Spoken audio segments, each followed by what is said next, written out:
Salam, firman Tuhan pada hari ini di hari yang ke-326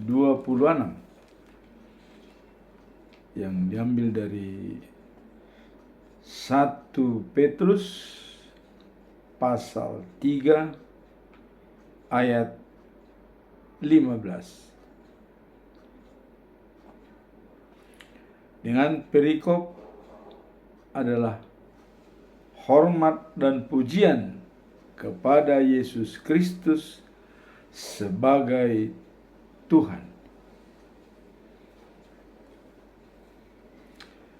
Dan sebagai ayat inti adalah tetapi kuduskanlah Kristus di dalam hatimu sebagai Tuhan.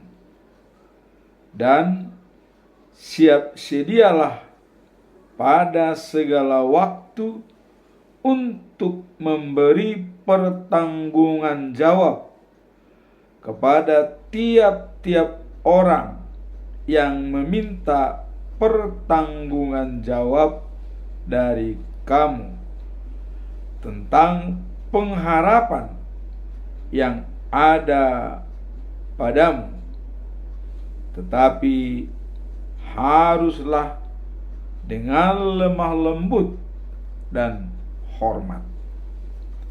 Itulah ayat hari ini.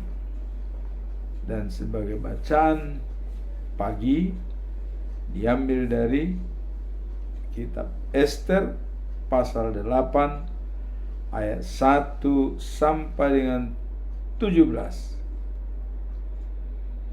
dengan perikop bangsa Yahudi diperintahkan melawan musuhnya. Dan bacaan malam diambil dari kitab Wahyu pasal 6 ayat 1 sampai dengan 6. Yesus Kristus membuka segel gulungan tersebut.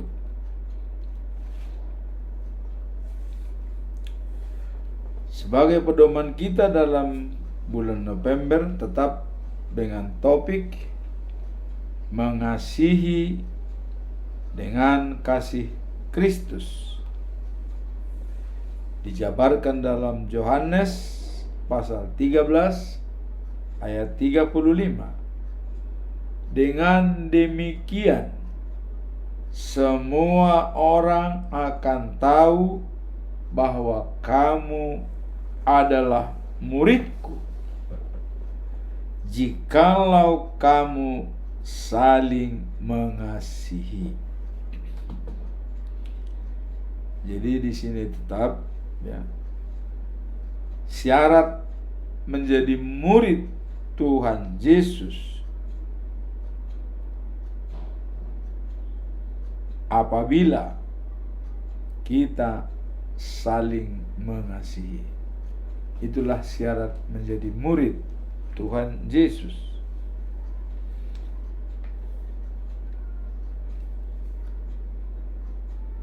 Kemudian kalau lebih dalam mengenai kasih adalah tertulis dalam 1 Yohanes pasal 4 ayat 7. Dikatakan sebagai berikut. Saudara-saudara yang kekasih, marilah kita saling mengasihi, sebab kasih itu berasal dari Allah. Dan setiap orang yang mengasihi lahir dari Allah dan mengenal Allah. Jadi dia menjadi murid Yesus dan umat Allah dan juga sebagai jemaat Allah bila kita memiliki kasih atau saling mengasihi. Barang siapa tidak mengasihi, ia tidak mengenal Allah, sebab Allah itu adalah kasih. 1 Yohanes pasal 4 ayat yang ke-8. Kemudian kita masuk dalam perikop hari ini. Dikatakan bahwa hormat kepada Yesus sebagai Tuhan. Apa makna dan pesan moral dari 1 Petrus 3 ayat 15?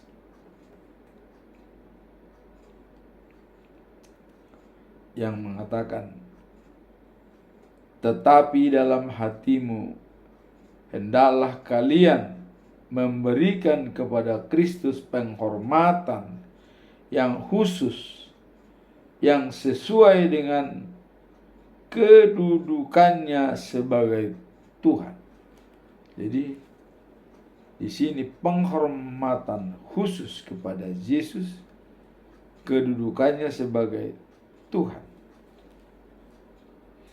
Dan hendaklah kalian selalu siap untuk memberi jawaban kepada setiap orang yang bertanya mengenai harapan yang kalian miliki. Jadi di sini adalah hendaklah kalian selalu siap untuk memberi jawaban kepada setiap orang yang bertanya mengenai harapan yang kalian miliki. Jadi dengan adanya jaminan hidup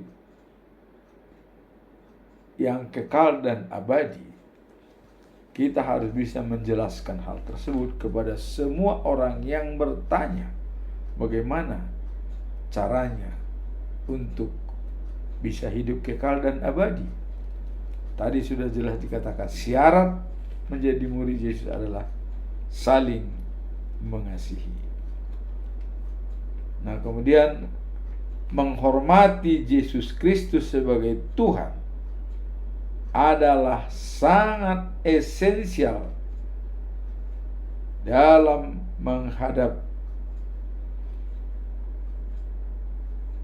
ajaran sesat, ya, yang mengatakan Yesus bukan Tuhan. Jadi menghormati Tuhan Kristus sebagai Tuhan adalah sangat esensial, ya. Artinya sangat penting sekali dalam menghadapi ajaran sesat daripada orang-orang yang mengatakan Yesus bukan Tuhan. Dan dalam perikop ini kita diminta untuk menyerahkan kepada Yesus sebagai juru selamat segala apa yang mau kita capai, dan juga dengan lemah lembut kepada semua orang.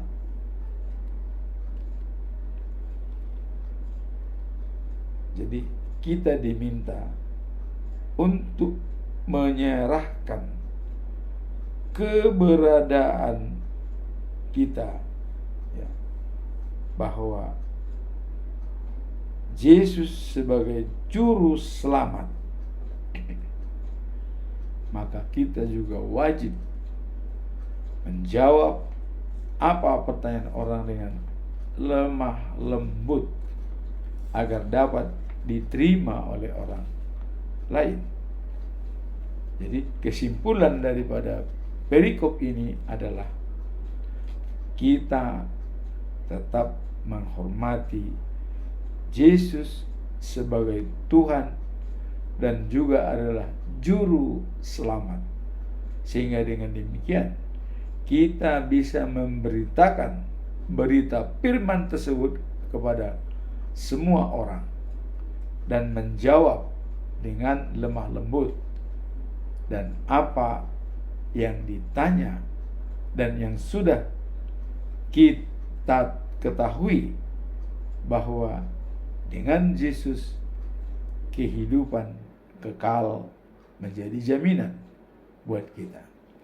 Itulah inti daripada perikop ini, menghargai Yesus sebagai Tuhan dan sebagai juru selamat dunia. Kita masuk dalam bacaan pagi yang diambil dari kitab Ester pasal 8 ayat 1 sampai 17. Dengan perikop bangsa Yahudi diperintahkan melawan musuhnya yang diciptakan oleh Haman. Kemarin kita sudah melihat Haman sudah dihukum gantung oleh Raja Ahasiweros, ya. Jadi setelah Haman dihukum gantung oleh Raja Ahasiweros, memberikan kepada Ratu Ester segala harta benda Haman. Jadi raja menyerahkan semua harta kekayaan daripada Haman. Dan Ester memberitahu bahwa Mordekai lah saudara sepupunya. Artinya ayah angkatnya. Selama ini Ester belum memberitahukan, ya, siapa dia dengan Mordekai. Nah, maka sekarang ini diberitahukan. Nah, sejak itu Mordekai diberi hak untuk bebas di istana menghadap raja tanpa dipanggil, ya. Nah, kemudian pada perikop ini, ya, yang memberikan Yahudi untuk melawan musuhnya. Nah, Ester mengangkat Mordekai menjadi penguasa harta Haman. Jadi raja menyerahkan kepada Ester, tapi Ester memberikan kepada Mordekai sebagai penguasa harta daripada Haman. Nah, dalam perikop ini, ya, Ester menghadap raja, ya, sujud sambil menangis dan memohon supaya raja meniadakan rencana jahat yang dibuat oleh Haman pada orang Yahudi. Jadi di istana, ya, Ester menghadap raja dengan sujud dan memohon supaya menyediakan surat perintah yang sudah dibuat oleh Haman untuk memusnahkan Yahudi. Kemudian raja mengulurkan tongkat emasnya kepada Ester, dan Ester lalu bangkit dan maju. Maka raja juga bertanya, apa yang mau dibicarakan oleh Ester? Ester bangkit dan berkata, kalau baginda berkenaan dan sayang pada hamba,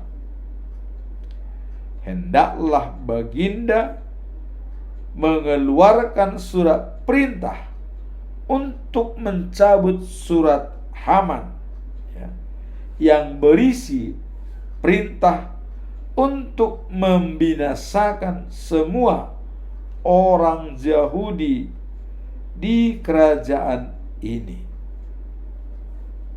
Itulah yang disampaikan oleh Ester. Kemudian dikatakan oleh Ester, bagaimana mungkin hamba tega melihat bangsa dan sanak saudara hamba dibunuh atau dibantai. Nah, ini yang mau dijawab oleh raja, dan Ester sudah menyampaikan setelah kematian Haman. Ester menyampaikan, raja berkata pada Ester dan Mordekai, memang aku telah menggantung Haman karena rencana jahatnya, dan harta bendanya telah kuserahkan pada Ester. Tetapi surat yang telah ditulis atas nama raja dan diberi cap atau cincin raja sebagai stempel tidak bisa dicabut kembali, karena surat yang sudah ditandatangani raja, yang sudah diumumkan, itu tidak bisa dicabut kembali. Namun kalian kuizinkan menulis surat tentang bangsa Yahudi. Apa saja yang kalian pandang baik, tulislah surat itu atas namaku dan dibubuhi cap kerajaan. Inilah yang bisa menyelamatkan bangsa Yahudi. Kemudian pada hari itu juga, tanggal 23 bulan 3, atau dikatakan kalau di kita bulan Maret, dan Yahudi itu adalah bulan Siwan. Jadi tanggal 23 Maret. Jadi sudah lebih daripada 3 bulan dari 13 Januari, ya. Mordekai memanggil para sekretaris raja dan menyuruh mereka menulis surat kepada para gubernur di seluruh 127 provinsi, para bupati, dan para pembesar-pembesar di seluruh kerajaan Persia, mulai dari India sampai dengan Sudan. Surat itu ditulis dalam bahasa dan sesuai dengan provinsi-provinsi masing-masing, dan juga mengirim surat kepada Yahudi yang diterjemahkan dalam bahasa Yahudi. Setelah surat dibuat, surat ditandatangani Mordekai atas nama Raja Ahasiweros dan dibubuhkan cap kerajaan, lalu diantarkan kepada provinsi-provinsi kerajaan di Persia dengan menggunakan kuda cepat milik raja oleh utusan-utusan yang ditugaskan oleh Mordekai. Apa bunyi surat untuk bisa menangkal surat yang sudah dibuat oleh Haman bahwa semua Yahudi harus dibantai pada tanggal 13 bulan Adar atau Desember. Isi surat adalah sebagai berikut: bahwa raja mengizinkan orang Yahudi di setiap kota untuk bersatu dan membela diri. Nah, jadi diminta untuk bersatu dan membela diri. Inilah yang sudah diizinkan oleh Raja Ahasweros, karena Ahasweros tadi mengatakan, tulis apa yang kalian mau. Dan inilah yang dibuat oleh Mordekai. Kemudian dikatakan, apabila mereka diserang oleh orang-orang bersenjata dan bangsa dari provinsi manapun, mereka boleh melawan dan membunuh para penyerang itu beserta istri dan anak-anaknya. Inilah sebagai penyangkal bangsa Yahudi supaya tidak binasa di kerajaan Persia. Jadi mereka boleh membunuh dan melawan siapa yang menyerang mereka. Nah, sehingga mereka akan bersiap. Dan ini diumumkan kepada seluruh Yahudi yang ada di Persia. Nah, kemudian perintah itu harus dilaksanakan di seluruh kerajaan Persia pada hari yang telah ditetapkan oleh Haman untuk membunuh orang-orang Yahudi. Jadi hari yang ditetapkan oleh Haman itu adalah pada tanggal 13 Desember atau bulan Adar. Nah, jadi pada saat itulah semua bangsa Yahudi siap bersatu untuk melawan musuhnya. Siapa yang akan menyerang mereka boleh dibunuh. Anaknya, istrinya, pokoknya semua boleh dibunuh. Inilah isi surat yang dibuat oleh Mordekai dan dicap oleh kerajaan untuk mengantisipasi surat yang dibuat oleh Haman pada tanggal 13 Januari. Jadi tanggal 23 Januari dibuat lagi surat untuk menangkal perintah Haman pembunuhan bangsa Yahudi. Maka berangkatlah para pesuruh itu dengan menunggang kuda milik raja. Jadi kuda cepat milik raja dipakai oleh para penunggang kuda untuk menyampaikan surat tersebut kepada semua provinsi yang ada di kerajaan Persia. Juga di Susan, ibu kota negara, perintah itu dibacakan. Jadi dibacakan di Susan dan tersiar kepada seluruh provinsi di kerajaan Persia.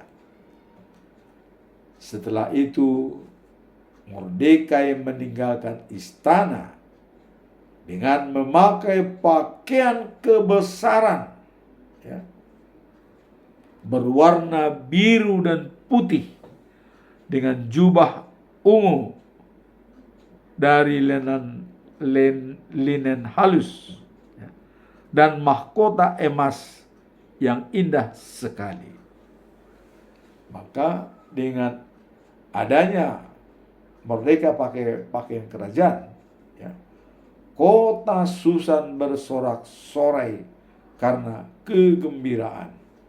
Nah, kemudian orang Yahudi merasa lega dan senang, bahagia dan bangga. Juga di setiap kota dan provinsi dimanapun surat perintah raja dibacakan, orang-orang Yahudi bergembira, bersenang-senang dan berpesta. Nah, kemudian banyak dari penduduk yang menjadi warga Yahudi karena takut kepada bangsa itu. Inilah perikop hari ini, bahwa bangsa Yahudi akan diselamatkan dengan surat adanya mereka boleh melawan musuh-musuhnya. Itulah perikop hari ini. Dan selanjutnya, mari kita lihat perikop esok, ya. Kita ikuti episode berikutnya. Orang Yahudi bertindak, ya, melawan musuhnya. Itulah selanjutnya. Nah, kemudian kita masuk dalam bacaan malam, yaitu buku Wahyu pasal 6 ayat 1 sampai dengan 5. Yesus Kristus membuka segel yang dalam buku gulungan tersebut.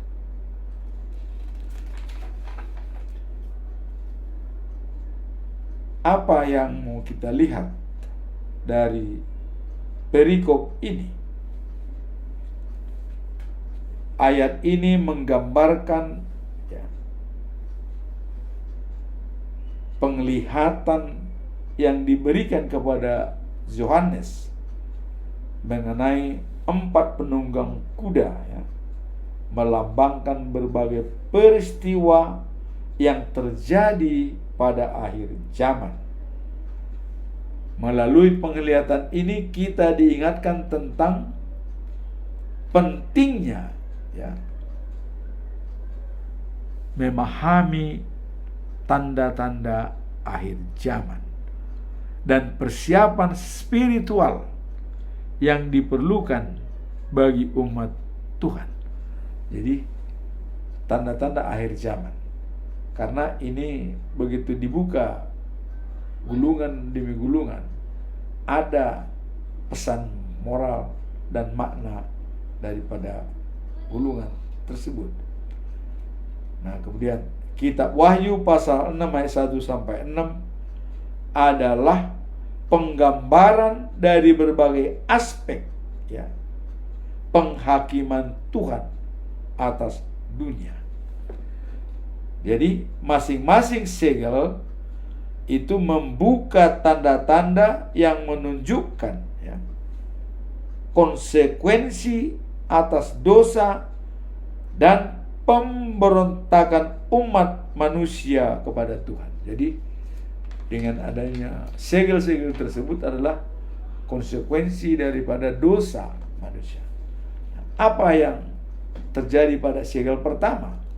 Segel pertama menggambarkan datangnya penakluk yang diartikan sebagai penipu yang membawa damai palsu, tetapi, ya, dijalankan oleh perang. Jadi dia seolah-olah membawa damai, tapi kok dibarengi dengan perang. Nah, itulah segel pertama, banyak penipu, ya. Segel kedua menunjukkan perang yang menyebar, ya, di antara bangsa-bangsa. Ini menggambarkan ketidakstabilan dan kekacauan yang terjadi. Nah, kemudian segel yang ketiga menggambarkan kelaparan yang melanda dan mewakili dengan penimbangan makanan yang menimbulkan kesulitan dan penderitaan yang dialami oleh banyak orang di waktu-waktu yang sulit. Nah, jadi dari ketiga segel ini adalah merupakan adanya suatu ancaman dan penghakiman. Menurut ahli teolog, ya, segmentasi ini menggambarkan tahap-tahap bencana yang diizinkan Tuhan untuk memperingatkan hati manusia agar berbaik kepadanya. Jadi segel-segel yang dibuka anak domba menunjukkan berbagai penghakiman Tuhan terhadap dunia. Maka diharapkan kita tetap siap sedia dan iman kuat percaya kepada Tuhan dan mampu membaca tanda-tanda akhir zaman. Dan kita sudah melihat kekacauan perang. Sudah tidak lagi ada kasih. Sudah saling membenci, saling berperang. Inilah tanda-tanda akhir zaman.